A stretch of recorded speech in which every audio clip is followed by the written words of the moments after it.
अस्सलाम वालेकुम, नमस्कार, सत श्री अकाल एंड गुड इवनिंग। मैं हूं आरज़ू काज़मी और आप देख रहे हैं पॉइंट ऑफ व्यू। हमें जी आज जॉइन किया है मेजर गौरव आर्या ने। बहुत शुक्रिया सर कि आज आपने जॉइन किया है। वैसे तो सभी आपको जानते हैं और आजकल तो आपकी अक्सर ही वीडियोस जो हैं वो यहाँ पर क्लिप वायरल हुए होते हैं, खासतौर पे इमरान खान साहब को लेकर। तो जी। सबसे पहले मैं आपसे यही पूछना चाहूंगी कि एक और न्यूज़ आई थी, कोई टेररिस्ट पकड़ा गया है और उसने पाकिस्तान आर्मी से किसी से 30,000 लेने का की बात की है कि जी इंडियन आर्मी पे अटैक करेंगे। क्या न्यूज़ है वो? और 30,000 में इस तरह का काम कौन करेगा सर? आजकल तो बिल 40,000 के आते हैं बिजली के। तो आपके ख्याल से वाकई में वो सच बात कर रहा है? नहीं आरजू जी, ऐसा है कि ये जो लोग आते हैं ना, जो सरहद पार करते हैं कभी कभी because of weather, because of मौसम, कभी कभी ऐसा हो जाता है। वैसे फौज की जो एंटी इन्फिल्ट्रेशन ग्रिड है वो काफ़ी ज़बरदस्त है, लेकिन फिर भी अ, हो जाता है। क्योंकि मौसम से तो कोई भी नहीं लड़ सकता, अमेरिकन आर्मी नहीं लड़ सकती, हम नहीं लड़ सकते, आप नहीं लड़ सकते, कोई भी नहीं लड़ सकता। तो कभी कभी ऐसा हो जाता है कि फेंसेस बह जाते हैं, पानी में बर्फ से बह जाते हैं, या फिर पानी आता है, पानी से पहाड़ खिसक गया बारिश की वजह से उससे। तो कई रीजंस होते हैं, अब मुझे इसके बारे में तो नहीं पता, लेकिन ये शख्स आया है। और जहां तक 30,000 की बात है, ऐसा है कि मैं आपको बताता हूँ क्यों ये प्लॉजिबल भी है और सच भी है। क्योंकि पाकिस्तान की गवर्नमेंट भी जिहाद की बात करती है, पाकिस्तानी फौज भी जिहाद की बात करती है, पर ये अपने बच्चे कभी नहीं भेजते जिहाद के लिए। अ, ये जो 30,000 रुपए की बात है ना कोई तो ऐसा गरीब होगा पाकिस्तान में जिसके लिए 30,000 बहुत बड़ी रकम होगी। आपने ठीक बोला कि 40,000 का बिजली का बिल आता है, पर वो एक मिडिल क्लास की बात कर दी आपने। जो मिडिल क्लास के लोग हैं उनका, अपर मिडिल क्लास या मिडिल क्लास है, उनका भी इतना आएगा जो घर में एसी वेसी चलाते हैं। जिस आदमी को अ, ये नहीं पता कि अगली रोटी कहाँ से आएगी, जो डेस्परेट है। और ट्रेडिशनली पाकिस्तान से ऐसे ही लोग आते रहे हैं। आप ये मत समझिए कि पाकिस्तान से कोई डबल पीएचडी आ रहा है यहाँ पे जिहाद लड़ने के लिए। जितने भी फौजी जनरल्स हैं, मैं तो जा चुका हूँ, I have seen them in Oxford, I have seen them in Kings college. ये बड़े बड़े कोर कमांडर और आपके डिव कमांडर, बड़े बड़े जो जनरल हैं, 2 स्टार 3 स्टार, उनके बच्चे तो बाहर जाते हैं, ऑक्सफोर्ड में, कैम्ब्रिज में, और येल में, किंग्स कॉलेज लंदन में, और लंदन स्कूल ऑफ इकोनॉमिक्स में। बड़ी बड़ी जगह ये लोग जाके पढ़ते हैं। जो आपका जो अशराफिया, जो आपका क्रीम है, अ, उनके उनके बच्चे, और जो बिल्कुल गरीब बच्चे हैं, जो बहुत ज्यादा बच्चा तो नहीं कहूंगा, मतलब जो गरीब इंसान हैं, जो गरीब शख्स है, गरीब पाकिस्तानी है। अब उनको कई तो मैंने खुद ऐसे कश्मीर में लोगों से मिला हूं जिन्होंने मुझे बताया है, सिक्योरिटी फोर्सेस के डायरेक्टली। हमारे समय तो अफगान ज्यादा आते थे, और कबाइली इलाके वाले लोग ज्यादा थे वहां पे। सूडानीज भी आए हैं, लेबनीज भी आए हैं, चाइनीज, ये सब आते थे एक जमाने में। क्योंकि फेंसिंग नहीं होती थी, और उस जमाने में शुरू शुरू हुआ था आतंकवाद, 2-4 ही साल हुए थे, 5 साल हुए थे। तो उस समय तो ऐसे लोग आते, फिर आते चले गए, फिर एक बार बंद हो गए वो। लेकिन सबसे बड़ी बात ये हुई आरजू जी कि जिस तरीके से एक कॉमन पाकिस्तानी को भेड़ बकरी बना के बोला है कि बेटा ऐसा है कि मैं तो जनरल हूं, मेरा बेटा ऑक्सफोर्ड जाएगा पढ़ने के लिए, तुम्हारा बेटा कश्मीर जाएगा जिहाद के लिए। तो जिहाद गरीब के लिए होता है अर्जुन जी, जिहाद अमीर के लिए नहीं है। वो जनरल के बेटे के लिए नहीं है, वो बिजनेसमैन के बेटे के लिए नहीं है, वो ब्यूरोक्रेट के बच्चे के लिए नहीं है, वो मीडिया हाउस जो हेड करता है, जिसके एंकर्स शाम को 8-9 बजे 7 बजे चीखते हैं जिहाद जिहाद, वो मीडिया हाउस का जो मालिक है, वो अपने बेटे को नहीं भेजता। वो अपने बेटे को लंदन भेजता है, गरीब के बच्चे को भेजता है, रेड़ी वाले के बच्चे को भेज दिया कि तू जाके जिहाद लड़ाओ, यहाँ पे आके निपट जाते हैं वो। तो ये स्टोरी है। ठीक है, इट्स ऑल राइट। आया है वो, उसको पकड़ लिया, ठीक, इट्स ओके। लेकिन किसी ने बात की है पाकिस्तान से और इस तरह से जो नाम लिया गया है पाकिस्तान के कर्नल का, तो मेरे ख्याल से काफी सीरियस मामला है और इसके ऊपर कोई जवाब आया पाकिस्तान की तरफ से? नहीं, देखिए ना, पाकिस्तान की तरफ से क्या जवाब आएगा अर्जुन जी। पाकिस्तान में खुद 26/11 के लिए 3-3 एफआईआर लगा रखे हैं, खुद पाकिस्तानी स्टेट ने फाइल करे हैं। यानी कि पाकिस्तानी स्टेट मानता है कि 26/11 जो हुआ था उस पर पाकिस्तानी मुलव्विस हैं, पाकिस्तानी इन्वॉल्व है, क्योंकि पाकिस्तानियों ने फाइल करा। हमने जो करा है छोड़ दीजिए, हमने जो अजमल कसाब को फांसी दी छोड़ दीजिए, वो अलहदा बात है। लेकिन पाकिस्तान ने खुद यहाँ पे एफआईआर फाइल करे हैं। खैर एफआईआर तो मेरे खिलाफ भी फाइल करे हैं पाकिस्तान में, लेकिन वो अलग चीज है। बट इनके लिए 26/11 वालों के लिए भी फाइल करें वहां पे एफआईआर, उनका क्या कर लिया? कुछ नहीं हुआ। तो इन चीजों का बनता कुछ नहीं आरजू जी, इन चीजों का कुछ भी नहीं बनता। अक्षरधाम अटैक्स का क्या बन गया, पार्लियामेंट अटैक्स का क्या बन गया, कुछ बात नहीं बनेगी इनकी। जो भी करना है इंडिया को ही करना है, और ये बात मैं कहते चला रहा हूँ, मैं जिसको भी मिलता हूँ, जो भी मुझसे बड़े हैं, they are in position of authority, in uniform, outside of uniform, मैं तो उनको एक ही बात कहता हूँ कि सर वी आर अलोन, हम अकेले हैं, और हमें जो भी करना है, भारत को जो भी करना है, भारत को खुद करना है। किसी से उम्मीद लगाना, पाकिस्तान से, अमेरिका से, रूस से, किसी से भी उम्मीद लगाना ये गलत है। आपको खुद अपनी सलाहियत बढ़ानी पड़ेगी और आपको खुद अपना काम करना पड़ेगा। नहीं, बिल्कुल ठीक, लेकिन साथ-साथ एक और न्यूज़ थी कुछ टाइम पहले की कि मिसाइल जो था वो पाकिस्तान आ गया था टहलता घूमता हुआ, और आपने कहा कि कई लोगों ने कहा जी गलती से हो गया, आपने कहा कि नहीं गलती से नहीं हुआ है, if I am not wrong, आपकी इस तरह की भी स्टेटमेंट थी। लेकिन अभी 3 लोगों को टर्मिनेट कर दिया गया, लेकिन पाकिस्तान की तरफ से जो है इस बात को इतना अप्रिशिएट नहीं किया गया। क्या कहेंगे आप? नहीं देखिए, ये जो कोर्ट ऑफ इंक्वायरी थी वो तो इंटरनल थी, उसमें पाकिस्तान ने अप्रिशिएट करा नहीं करा, अमेरिका ने अप्रिशिएट करा नहीं करा, उससे मतलब ये सवाल ही मुझे समझ में नहीं आया कि अगर पाकिस्तान ने नहीं अप्रिशिएट करा तो क्या ये थोड़ा सा कौन सा कि ये गाना वाना थोड़ा ना खा रहे हैं, कव्वाली थोड़ा ना सुना रहे हैं कि कोई अप्रिशिएट करेगा। नहीं तो ये सर तो आया कोर्ट तो ऑफ इधर ही इंक्वायरी था थी। ना, पाकिस्तान में आया था हाँ तो आया। पाकिस्तान ऑब्जेक्शन तो देखिए मैं करेगा।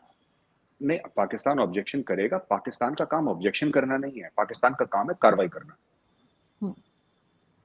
370-35 से हटाया, पाकिस्तान ने ऑब्जेक्शन करा, पाकिस्तान ने कार्रवाई नहीं करी। ठीक है, देखिए ना, मैं आपको एक बात बताता हूँ कि इंडिया ने कोर्ट ऑफ इंक्वायरी करी, बोला कि 3 अफसरों को बर्खास्त कर दिया। आरजू जी, मैं आपसे पूछता हूँ, आपने भी आर्टिकल पढ़े, मैंने भी आर्टिकल पढ़े, मीडिया आप भी फॉलो करती हैं, आप भी मीडिया करता है, मैं भी मीडिया करता हूँ। वो जो 3 अफसर थे उनके नाम क्या हैं, आपको पता है? नहीं। नहीं पता ना नाम, क्योंकि मुझे भी नहीं पता। बात ये है कि ये सब जो चीजें हैं, जो पाकिस्तान अगर ऑब्जेक्ट करेगा और पाकिस्तान ये बोलेगा कि नहीं हमें साथ में, शायद आप ये भी जिक्र कर रही थी कि हम साथ में इंक्वायरी करेंगे, वो दिन चले गए। एक बार पठानकोट में अटैक हुआ था, और आईएसआई को, just imagine, in a very sensitive forward base of the Indian air force, ISI को इनवाइट करा था कि आप भी आके देखिए, हम आपको सच बात बोल रहे हैं, कोई गलत नहीं बोल रहे, आप खुद अपनी आईएसआई भेजिए। आईएसआई वाले आए थे पठानकोट बेस पे देखने के लिए, क्या बना उसका? मना कर दिया आईएसआई ने कि हम आएंगे। फिर भारत ने बोला कि नहीं, हम खुद देख लेंगे। फिर उस दिन के बाद मोदी जी ने भी मुंह मोड़ लिया और बोला कि साहब ठीक है, अगर ऐसी बात है, हमने, कौन बुलाता है दूसरे मुल्क की खुफिया एजेंसी को अपने एक टॉप सीक्रेट और क्लोजली गार्डेड फॉरवर्ड एयरबेस पे? कौन बुलाता है? कोई नहीं बुलाता, हमने बुलाया। फिर एहसास हुआ कि गलती हो गई, नहीं बुलाना चाहिए था। ठीक है, हमारा मामला हम खुद सॉर्ट आउट कर लेंगे, इसमें देखिए ये बात कुछ नहीं होगी। ये सब चीजें कि ना जॉइंट इंक्वायरी होनी चाहिए, पता नहीं कौन कौन है, कौन शवगूफ है छोड़ता है। इंडिया मानने वाला है जॉइंट इंक्वायरी, इंडिया यहाँ पे अमेरिका की नहीं सुन रहा, चाइना की नहीं सुन रहा, तो ये कुछ नहीं होने वाला आरजू जी, मुझे लगता है भूल भाल जाना चाहिए ये सब ऐसी बातें। ये सिर्फ एक पॉलिटिकल स्टेटमेंट है आपके ख्याल से? कौन सा? यही जो कहा है पाकिस्तान ने कि हमें भी साथ मिलाइए और फिर चेक किया जाए जो कुछ भी हुआ था। मतलब ठीक है 3 लोगों को हटा दिया गया, लेकिन फिर भी पाकिस्तान को एतराज़ है। नहीं, इतराज ठीक है, पॉलिटिकल स्टेटमेंट है, उनको भी तो कुछ कहना है, उनको भी तो कुछ कहना है। देखिए, पाकिस्तान कह रहा है कि हम ज्वाइंट करेंगे, पाकिस्तान के पास, दुनिया के पास ब्रह्मोस जैसा वेपन नहीं है। ठीक है, पाकिस्तान अगर अपने साइंटिस्ट और अपने टॉप इंजीनियर्स भी भेज दे, उनको नहीं पता लगेगा ब्रह्मोस कैसे चलता है। वो क्या देखने आ रहे हैं यहाँ पे? और मैं तो पहले ही कह चुका हूं, जो आपने रिपीट करा था, बिल्कुल, ब्रह्मोस, लेकिन ब्रह्मोस जैसा सोफिस्टिकेटेड हथियार अपने आप नहीं चलता। हुँ। ये कोई अपने आप सवेरे उठा ब्रह्मोस और बोला कि दाग दो पाकिस्तान, ऐसा नहीं। I don't think. हाँ, लेकिन ये आपके यहाँ से कहा गया था गलती से चल गया। वो हमारे यहाँ हुआ करता था पुराने ज़माने में एक ना कि वो जी बंदूक साफ़ कर रहे थे तो गोली चल गई। इस तरह की न्यूज़ आया करती थी बहुत ज़्यादा। आजकल थोड़ी कम हो गई है। लेकिन साथ-साथ एक स्टेटमेंट और आपकी मैं देख रही थी, बल्कि आपकी एक वीडियो भी देख रही थी कि उसमें आपने कहा कि जी पाकिस्तान और टर्की जो है, वो मिलके इंटरफेयर कर रहे हैं इंडिया के मामलात में। वो कैसे आप कह सकते हैं? क्योंकि टर्की को भी आपने साथ लपेट लिया है, सिर्फ़ इसलिए कि पाकिस्तान के साथ अच्छे टर्म्स हैं टर्की के इसलिए?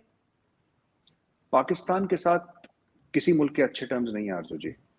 अगर मैं आपसे ये पूछूं कि टर्की के साथ आपके अच्छे टर्म्स कैसे हैं, मैं सिर्फ आपकी बात नहीं कर रहा, कोई पाकिस्तानी को बुला लीजिए जो बड़ा से बड़ा टेलीविजन एंकर हो, उसको बोल दीजिए कि आप 3 वजूहात लिखिए, 3 चीज ना, कि साहब इसलिए हमारे टर्की के साथ अच्छे टर्म्स हैं, हम दोनों मुल्क मुसलमान हैं, इसके अलावा दूसरा पॉइंट किसी के पास नहीं है। देखिए, अच्छे टर्म्स बनते हैं ट्रेड से। पिछले 5 साल से पाकिस्तान में एक मुहिम चलाई जा रही है कि पाकिस्तान के रूस के साथ बड़े अच्छे टर्म्स हैं। आपने भी सुनी होगी बात कि रूस हमारा भाई है। रूस कैसे भाई है, मुझे आज तक कोई नहीं समझा पाया। मैंने सबसे पूछा कि मैंने बोला साहब आप बता दें कि रूस पाकिस्तान का कैसे भाई है, कि नहीं वो एक्चुअली, फिर बात ये हो जाती है कि क्योंकि चाइना के क्लोज है इसलिए हमारे क्लोज है ना। तो मेरे दोस्त का दोस्त मेरा दोस्त, ये वाला एंगल लगा के इंडिपेंडेंटली पाकिस्तान का कोई ऐसा टच रशिया से नहीं रहा है। तो ऐसा टर्की क्लोज नहीं है पाकिस्तान के। टर्की ने इजराइल के साथ कर ली अपनी पूरी बातचीत, इजराइल के साथ फुल डिप्लोमेटिक वो कर रहे हैं, तो फिर पाकिस्तान में इसका गुस्सा तो होना चाहिए। क्योंकि देखिए, टर्की ने ना हमारे साथ जो करा वो तो हम टर्की को संभाल लेंगे। पाकिस्तान के साथ क्या करा, आप लोगों को एक टीवी सीरियल दिखाई, एक टीवी सीरियल दिखा दी आपको, क्या नाम था, अर्तुगरुल गाजी और जो भी था वो दिखा दी। अब बच्चे अर्तुगरुल गाजी की ड्रेस पहन के फैंसी ड्रेस पार्टी में जा रहे हैं, आपने चौक के बीच में अर्तुगरुल गाजी का आपने पुतला लगा दिया, स्टैचू बना दिया, हर जगह अर्तुगरुल गाजी। सब कुछ हो गया। जब सब कुछ हो गया, फिर टर्की ने क्या करा, टर्की ने अपनी ड्रोन की एक कंपनी इंडिया को बेच दी 30 या 40%। श्रीराम जो कंपनी है यहाँ पे, उसको बेच दी, right, if I am not mistaken. Israel के साथ जाके हाथ मिला लिया। देखिए, हर एक मुल्क अपने मफाद के लिए काम करता है। जहां तक आपका सवाल था कि आईएसआई और टर्किश इंटेलिजेंस जो मिल चुके हैं, ये Turkey is the gateway to Syria. जो भी जाता है ये वेल एस्टेब्लिश्ड है। और एक और बात है कि जो भी अभी कुछ लोग बच गए हैं 10, 15, 20 इंडियन कश्मीर के जो भारत के खिलाफ जहर उगलते हैं, सबके सब टर्की में रहते हैं, टर्की में हैं, टर्किश पासपोर्ट उनके पास है। तो ऐसी बात नहीं है ना कि मतलब टर्की कश्मीर में आग लगाने की कोशिश करेगा या भारत में आग लगाने की कोशिश करेगा। भारत चाहे तो हम भी आग लगा सकते हैं। कुर्द रहते हैं ना वहां पे, कुर्द रहते हैं ना, वही सलाउद्दीन अयूबी वाले कुर्द, वो रहते हैं। तो कितना वक्त लगेगा, पैसा दे हमारे पास। देखिए, मैं आपको बताता हूँ Arjun ji, this is all a money game. India क्यों नहीं करता ये सब चीज? लोग कहते हैं इंडिया ने ये करा, इंडिया क्यों नहीं करता? क्योंकि इंडिया को यह पता है कि अगर हम ये गलत काम करते हैं, यानी कि टेररिज्म किसी मुल्क में फैलाना, मैं आपको इसकी वजह भी बता देता हूं, क्यों हर चीज के पीछे वजह होती है। बोलते कुलभूषण जाधव भेज दिया, ये भेज दिया, वो भेज दिया, ये सब जो बातें चलती हैं पाकिस्तानी मीडिया में। इंडिया ने जो डिप्लोमेटिक अपनी कमाई करी है, जो इंडिया ने अपनी डिप्लोमेटिक कमाई करी है, और इतने साल दर साल इंडिया ने अपनी डिप्लोमेटिक कमाई करी है, इंडिया ने अपनी डिप्लोमेसी से, इंडिया ने अपने ट्रेड से, इंडिया ने अपनी वैक्सीन डिप्लोमेसी से जो कुछ कमाया है, आप समझ लीजिए क्या फायदा होगा। खुद सोचिए आप, not as a Pakistani, not me as an Indian, as a human being, intelligent human being जो दुनिया में। इंडिया अगर चलिए बलूचिस्तान में हथियार भेजता है, एक फर्ज कीजिए, एग्जाम्पल, हाइपोथेटिकल सिनेरियो, आज नहीं तो कल नहीं तो परसों पता लगना है आपको कि भाई इंडिया ने करा है। इंडिया टर्की में कुछ करता है, कल नहीं तो परसों पता लगना है। तो जो इंडिया की डिप्लोमेसी है, इंडिया का सॉफ्ट पावर है, इंडिया की जो इमेज है, हमें ये देखना है cost benefit analysis, is it really worth it? क्या ये वर्थ इट है? बिल्कुल वर्थ इट नहीं है। तो सिर्फ टर्की को ये एहसास दिलाया जा रहा है कि देखो भैया, ऐसा है कि कल हम तुम्हारे साथ भी कर सकते हैं, हम कर नहीं रहे इसका मतलब ये मत सोचो कि हम कर नहीं सकते। It's a function of money. And में कौन कितना बड़ा चेक काट सकता है, वो ठीक है, चाइना हमसे बड़ा चेक काट सकता है, चाइना यहाँ पे फसाद करवा सकता है, हम टर्की से बड़ा चेक काट सकते हैं, हम टर्की में फसाद कर सकते हैं। वो तो चेकबुक के साइज की बात है। अर्जुन जी, दैट्स इट। बिल्कुल, खैर वो पैसे की तो बहुत ज़्यादा बात होती है, लेकिन साथ-साथ ये भी कहा जा रहा है, अगर हम इमरान खान की बात करें कि इमरान खान के ऊपर जिस तरह से केस चला और आज तो खैर वो अदालत भी गए हैं, टेररिज्म कोर्ट के अंदर जाना पड़ा उन्हें, तो कैसे देखते हैं आपके एक प्राइम मिनिस्टर जो रह चुका है, उसके ऊपर जो है टेररिज्म कोर्ट में केस चला और साथ-साथ 1-2 वेबसाइट्स और मेंशन की हैं जो जिन्हें कहा जा रहा है कि ये इंडियन है और इंडियन उन्हें ऑपरेट कर रहे हैं और वो इमरान खान के हक में ट्वीट्स लगा रहे हैं। नहीं, मैं तो खुल के बोल चुका हूं। मैं मजाक थोड़ा ना कर रहा था जब मैं बोल रहा था। मैंने आपकी शो में बोला है, मैंने चीमा साहब की शो में बोला है, मैंने मुबशिर रुकमान साहब की शो में बोला है, मैं जितने भी पाकिस्तानी मेरे दोस्त हैं, मैंने सबकी शो में यही एक ही बात बोली आरजू जी, इमरान खान देखिए एंड में कर तो हिंदुस्तान का काम रहा है ना। अब देखिए मैं आपको फिर से समझा देता हूं कि कम से कम पाकिस्तानी भाई बहन जो देख रहे हैं वो समझ जाएं। हिंदुस्तानी तो यहाँ पे बेचारे समझे पैदा हुए थे, वो पहले ही समझ जाते हैं सब कुछ बहुत तेज। यहाँ पे जो हमारे दर्शक हैं, आपके दर्शक हैं, ठीक है, वो तो बड़े they are this thing, but मैं बताता हूँ क्योंकि थोड़ा सा Pakistani tend to be slightly emotional, थोड़े से जज्बाती हो जाते हैं कभी कभी। ऐसा है कि पिछली बार पाकिस्तानी फौज को इतना झटका 1971 में लगा था, ठीक है। रावलपिंडी के बीच में चौकीदार चोर है, वो भी लाल हवेली के नीचे, और बालकनी में कौन खड़ा है? आपका former interior minister Sheikh Rashid. हाँ, आपका फॉर्मर इंटीरियर मिनिस्टर खड़ा है, शेख रशीद साहब के सामने बोल रहे हैं। How is this possible? ये किस तरीके से मुमकिन है कि एक शख्स आता है और पाकिस्तान के हर एक इदारे को बारूद से उड़ा देता है? How is this possible? ऐसा तो कभी नहीं हुआ पाकिस्तान में। आपके जब मार्शल लॉ डिक्टेटर थे तब नहीं हुआ, हुआ ऐसा नहीं हुआ। देखिए बात यह है ना कि जो लोग कहते हैं, मैं ये नहीं कहता कि इंडिया का ही वो एजेंडा चला रहा है, हो सकता है वो अमेरिका का भी एजेंडा चला रहा हो सकता है इजराइल का एजेंडा चला रहा हो, और अपने आप को प्रोटेक्ट करने के लिए, अपने आप को लोगों की आंखों में अच्छा करने के लिए अमेरिका को रोज गाली दे, भारत को रोज गाली दे, और बीच में भारत की तारीफ भी कर देता है जयशंकर साहब की वीडियो की। तो देखिए मैं ये आदमी मुंह से क्या कह रहा है आप उस पर कभी विश्वास ना करें, भरोसा ना करें। वो काम क्या कर रहा है, उसके कर्म क्या है, उसकी कारकर्दगी क्या है। इमरान खान की कारकर्दगी देखिए, मैं बताता हूं आपको। पाकिस्तान में तो खैर ज्यादातर पॉलिटिशियंस ऐसे ही हैं, लेकिन इमरान इतना आगे किस तरीके से चला गया और क्यों चला गया? ये कहता है कि इंपोर्टेड हुकूमत नामंजूर। इंपोर्टेड हुकूमत तो डे वन से रही है पाकिस्तान में, जब से सीएटो सेंटो से आपने हाथ मिलाया है तब से तो इंपोर्टेड ही रही है। अमेरिका बहादुर के आशीर्वाद के बिना, और ये आई थिंक ये बहुत बड़े पाकिस्तानी ने बोला था कि बड़े कदावर शख्स ने, मैं नाम भूल गया, कि विदाउट अमेरिकाज ब्लेसिंग्स कोई पाकिस्तान की आर्मी का चीफ नहीं बनता। तो बिल्कुल सही। मेरा ये कहने का मतलब है आरजू जी कि इमरान खान ने, देखिए इमरान खान ने सुप्रीम कोर्ट की धज्जियां उड़ा दी, उनकी बात नहीं मानी। अभी वो कौन सी थी वो, चौधरी करके साहिबा थी जो, उनको धमकी दे दी कि देख लूंगा, ठीक है। उसने पुलिस की धज्जियां उड़ा दी, आईजी को बोला मैं तुम्हें देख लूंगा। फौज को बाजवा गद्दार के उन्होंने वो चला दिया। उनके chief of staff Shahbaz Gill ये कहते हैं पाकिस्तानी आर्मी के अंदर रिवोल्ट करवाने की कोशिश कि भाई तुम you know you defy the orders of your seniors, that is mutiny. फौज में इसको म्यूटिनी कहते हैं। ये जो शहबाज गिल कह रहा है ना करने के लिए, इसकी फौज में सजाए मौत है, गोली मार दी जाती है फौज में। कल अगर भारत अटैक करेगा पाकिस्तान को तो ये किस चीज की तैयारी कर रहा है, मुझे तो ये समझ में नहीं आ रहा। कल इंडिया ने अटैक करा, ये लड़ाई हो गई, इंडिया ने हमला बोला, पाकिस्तान ने हमला बोला, तो ये तो बोल देंगे, इनके तो फैन पाकिस्तानी आर्मी भी नहीं, ये लड़ाई गलत है मत लड़ो। वो सिपाही हथियार कौन लड़ेगा? आपके जनरल थोड़ा ना जाएंगे अपनी पिस्टल लेकर लड़ने के लिए, लड़ना सिपाही ने, सिपाही नहीं लड़ेगा। ये सिपाही को बोल रहे हैं तुम ऐसे काम मत करो, ठीक है। तो हमने अदलिया की बात कर ली, आपकी कोर्ट्स की बात कर ली, हमने बात कर ली आरजू जी आपके फौज की, हमने बात कर ली आपकी सुप्रीम कोर्ट की।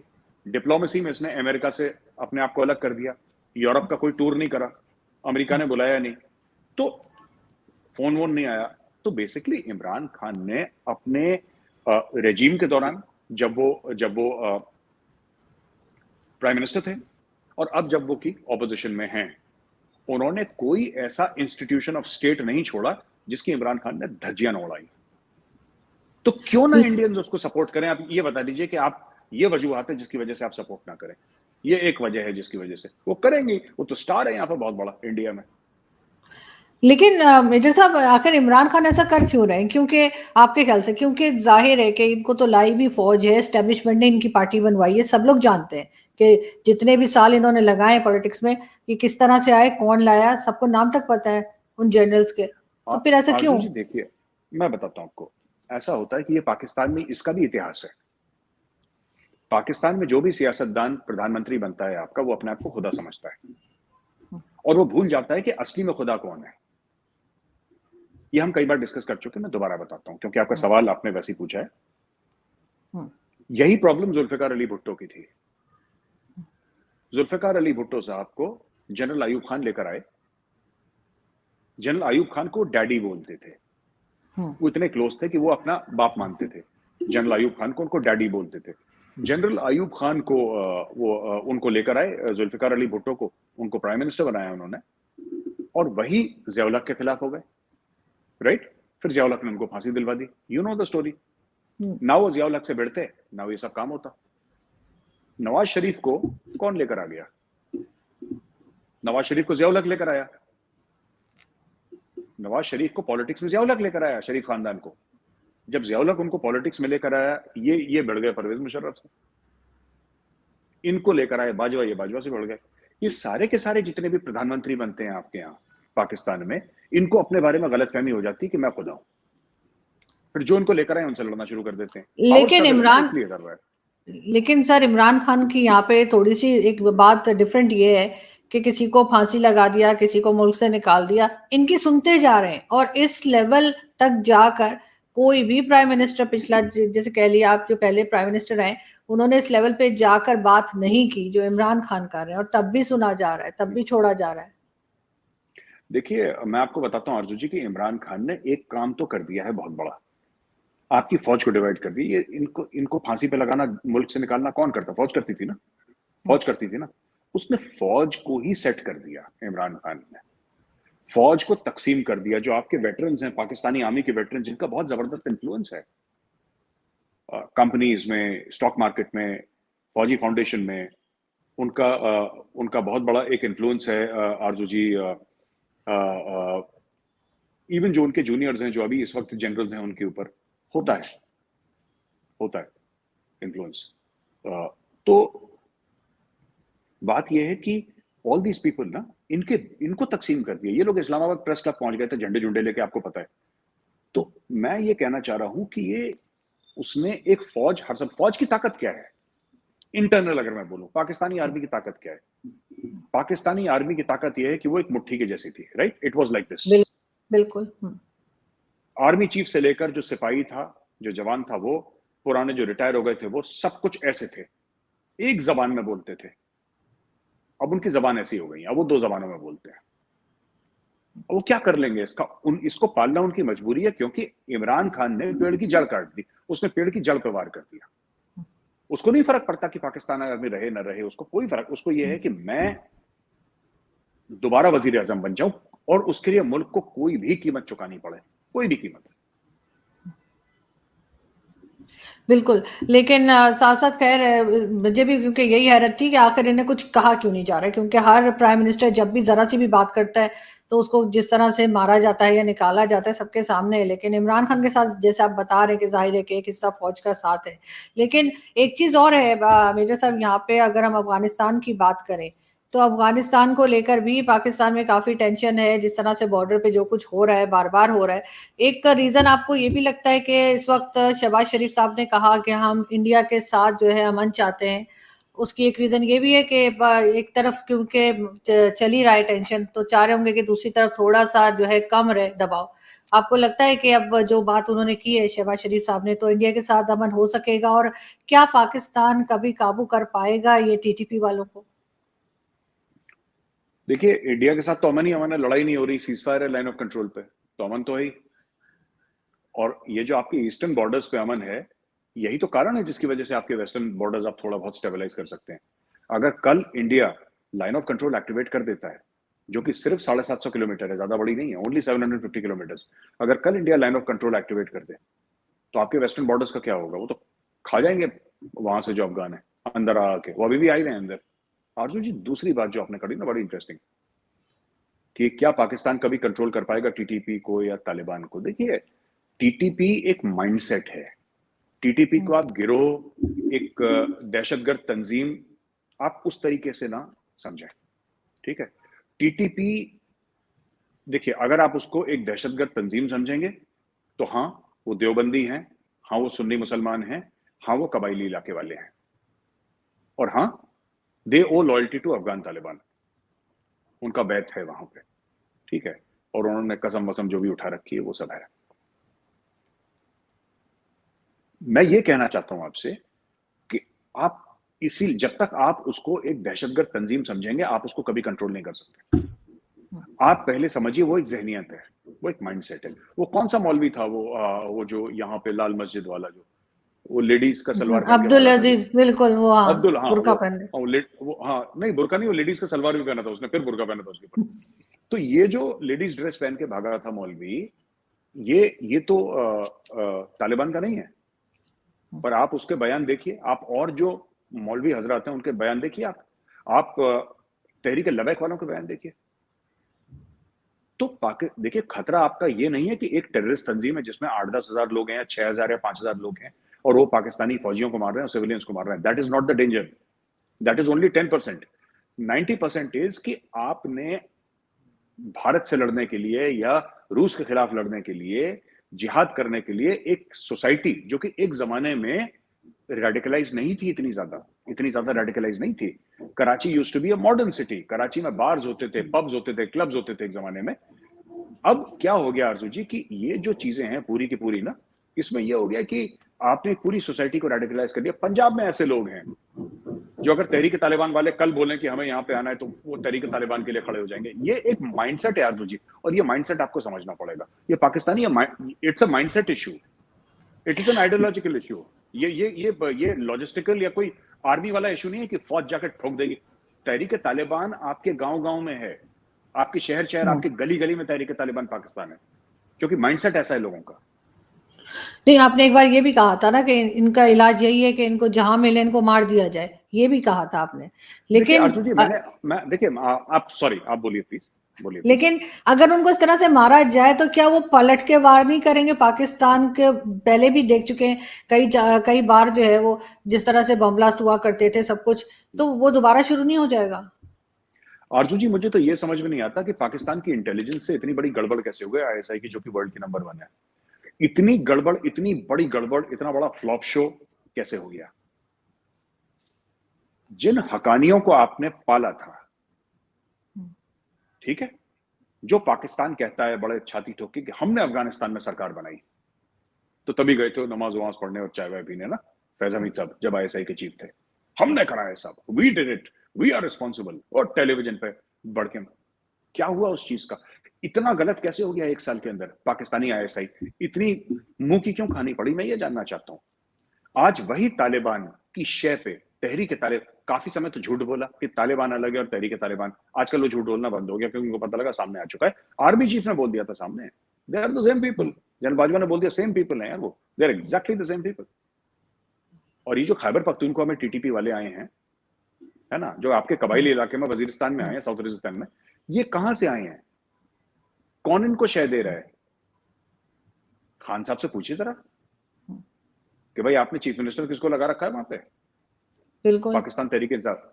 ये देखिए, ये बार्गेनिंग चिप्स होते हैं आरजू जी, ये बार्गेनिंग चिप्स होते हैं। बार्गेनिंग चिप्स इस तरीके से होते हैं, तहरीक तालिबान अंदर आए वापस, उन्होंने पाकिस्तानी आर्मी के खिलाफ कार्रवाई करना शुरू करा, पाकिस्तानी आर्मी के ऊपर प्रेशर बना, जाहिर सी बात है प्रेशर बना। This pressure will be used as a bargaining chip by Imran Khan. आप देख लीजिएगा, मैं आज आपकी शो पर बता रहा हूं, ये these are all but pressure tactics for power. आप टेररिज्म का सपोर्ट करें, आप अपनी फौज के पैर काटें, आप अपनी अदलिया के पैर काटें, आप अपना इकोनॉमी तबाह कर दें, आप पॉलिटिक्स अपनी तबाह कर दें, आप पार्लियामेंट अपनी तबाह कर दें, लेकिन गद्दी पे एक बंदा बैठेगा, इमरान खान नियाजी, किसी भी तरीके से, चाहे पाकिस्तान बर्बाद हो जाए, इसको गद्दी पे बैठना है। और ऐसे आदमी दुश्मन के लिए बहुत अच्छे होते हैं, बिकॉज इसको पैसा नहीं चाहिए। इमरान खान को पैसा नहीं चाहिए। इमरान खान एक्चुअली समझता है कि वो मसीहा है, आप समझ रहे हैं? वो आइडियोलॉजिकल आदमी है, वो बिल्कुल तहरीक तालिबान पाकिस्तान जैसा है। उनको एक्चुअली लगता है तहरीक तालिबान पाकिस्तान को कि अगर हम बम से फट गए तो हम जन्नत चले जाएंगे। They actually believe that nonsense.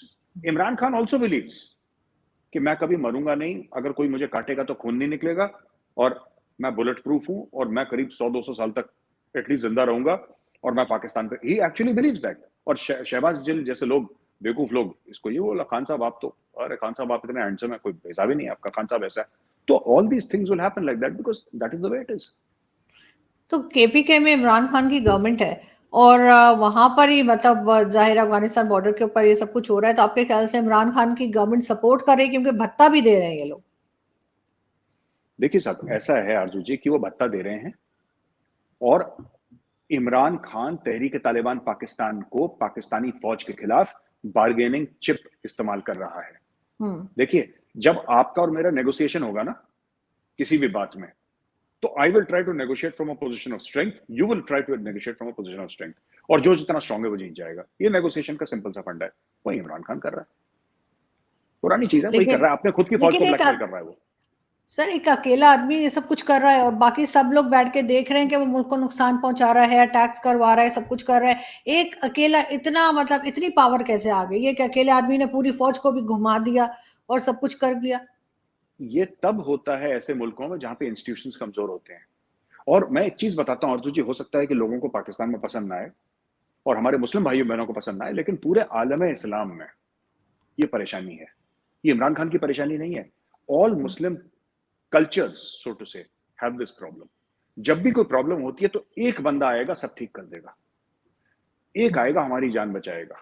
ठीक है, जैसे फॉर एग्जांपल, और यही दिमाग खराब हो रहा है उसका, वो जो टर्की में बैठा हुआ है, ठीक है ना, एर्दोगान, उसका भी ऐसी दिमाग खराब हो रहा है कि मैं खलीफा बनूंगा, मैं ऑटोमन एम्पायर को दोबारा उरूज पे ले जाऊंगा।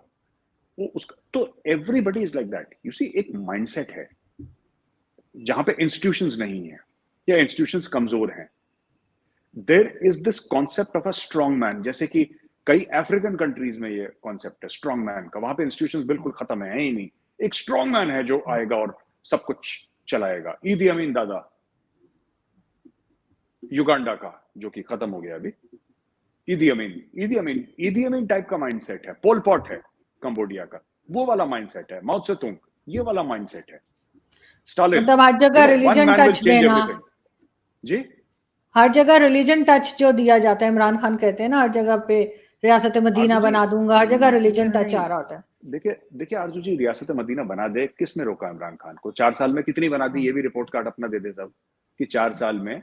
और हर समय कहते हैं मुझे रोका, मुझे इसने रोका, मुझे उसने रोका। तो क्या गारंटी है कि अगली बार जब वो वजीर आजम बनेंगे पाकिस्तान को दोबारा नहीं रोका जाएगा? क्योंकि जब वो काम नहीं कर पाते वो कहते हैं मुझे रोक दिया, तो अगली बार भी तो वो रोक देंगे, फिर क्या फायदा बनने का। खैर, रिलीजन का इस्तेमाल एक टूल है, एक हथियार है जो फेल नहीं होता। और रामबाण है, आपने फायर कर दिया तो निशाने पे लगेगा ही लगेगा, दुश्मन को बर्बाद करेगा ही करेगा। तो कोई टोक नहीं सकता उसको, कोई रोक नहीं सकता। और रिलीजन का इस्तेमाल शरीफ खानदान ने भी करा है, तो जरदारी थोड़ा सा कम करते हैं रिलीजन का, लेकिन बस सब ने रिलीजन का इस्तेमाल करा है सोचिए, क्योंकि पाकिस्तान में रिलीजन चलता है।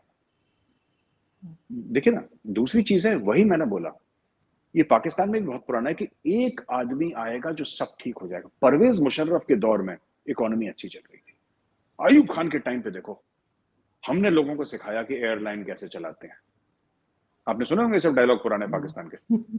एक बंदा है, किसी पाकिस्तानी ने ये नहीं बोला कि साहब हमारे इंस्टीट्यूशंस बर्बाद हो रहे हैं, एक आएगा, दो आएगा, 10 आएगा, कैसे चलाएगा? इंस्टीट्यूशन तो मजबूत होने चाहिए। नहीं, एक आएगा बंदा और वो ऐसे करेगा तो नूर आ जाएगा, ऐसे करेगा तो हवाएं चलेंगी।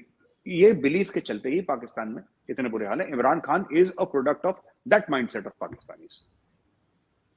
बिल्कुल ठीक आप कह रहे हैं, लेकिन हम फिर भी यही चाहेंगे कि थोड़ा सा पाकिस्तान स्टेबल रहे, इसलिए कि स्टेबल पाकिस्तान जो है भारत के हक में भी है। अगर पाकिस्तान में कुछ गड़बड़ होती है तो फिर पड़ोसी हैं, दीवार मिली हुई है, तो फिर मतलब जाहिर है कि फिर यहीं पे तो गेम नहीं चलेगा ना, फिर बॉल उधर भी आएगी।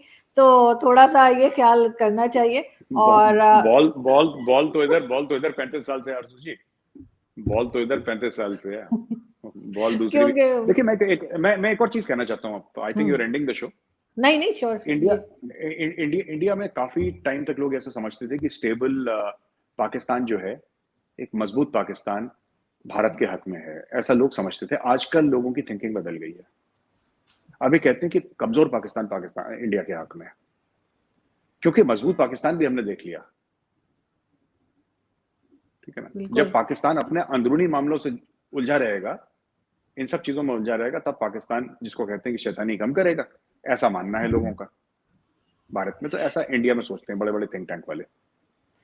नहीं मेरा ख्याल है कि थोड़ा सा स्टेबल हो जाएगा पाकिस्तान तो भी बेहतर होगा, और दोनों कंट्रीज में अगर ट्रेड हो जाए वो भी अच्छा। वैसे तो अभी मैच के लिए जा रहे हैं संडे को, तो मुझे नहीं पता आपको क्रिकेट में कितनी दिलचस्पी है, लेकिन बहरहाल देखते हैं कि क्या होता है। दोनों टीम्स आ रही हैं, मुझे भी कुछ एबीसीडी नहीं आती क्रिकेट की।